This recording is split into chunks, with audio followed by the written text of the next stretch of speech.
The British Empire stretched across the world, red banners fluttering from India to the Caribbean. But across the Atlantic, in the windswept towns of New England, something stirred beneath the order. Farmers, merchants, and scholars lived under British law, yet a quiet resentment grew each time Parliament dictated their lives without ever hearing their voices. The colonies were loyal in name, but not in heart. Their churches echoed with talk of liberty, their taverns whispered of rights. The soldiers in red coats stationed in Boston seemed less like protectors and more like watchers, reminders that power, once distant, now stood at their doorsteps. The peace that followed the 7 Years' War had given way to taxes, patrols, and laws that felt like chains. March 5, 1770, snow fell softly on King Street, but the air was thick with anger. A mob had gathered, taunting British sentries with shouts of lobsterbacks and snowballs packed with ice. The soldiers, exhausted and afraid, held their ground. Then, a single gunshot. No one knew who fired first, but within seconds, chaos erupted. Smoke, screams, and the echo of musket fire filled the night. 5 colonists lay dead, their blood staining the snow crimson beneath the glow of lanterns. In the silence that followed, a line had been crossed. For the first time, the Empire had killed its own subjects on American soil, and the people would never forget it. By 1773, the British Crown tried to remind the colonies who ruled them with tea. The Tea Act lowered prices but forced Americans to buy only British tea, symbolizing control more than commerce. One December night, men disguised as Mohawk Indians crept to the harbor. In eerie silence, they boarded 3 ships and split open hundreds of tea chests, pouring their contents into the dark water. The harbor smelled of rebellion and salt. The next morning, the wind carried a message to every colony: the time of polite protest was over. London answered rebellion with punishment. The port of Boston was closed, soldiers occupied homes, and assemblies were dissolved. The king believed fear would bring obedience. Instead, it brought unity.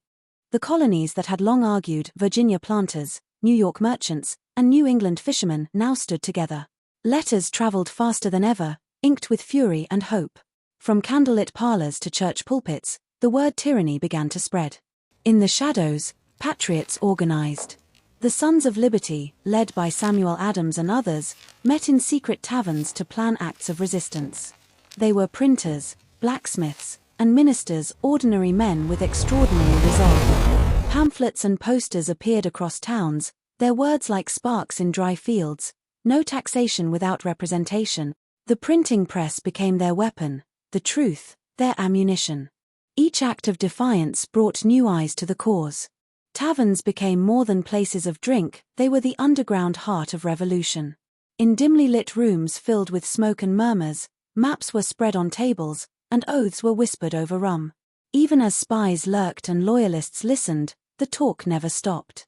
Men like Paul Revere rode between cities carrying coded messages in saddlebags, warning of troop movements, building a network of defiance invisible to the crown. April 19, 1775, dawn broke over Massachusetts.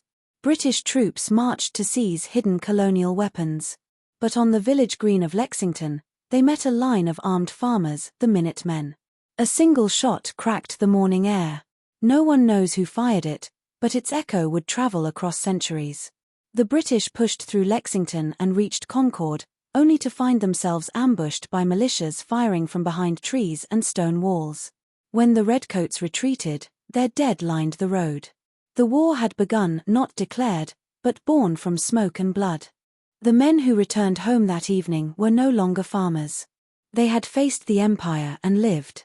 Word spread faster than the British could march, and across the colonies, militias formed overnight.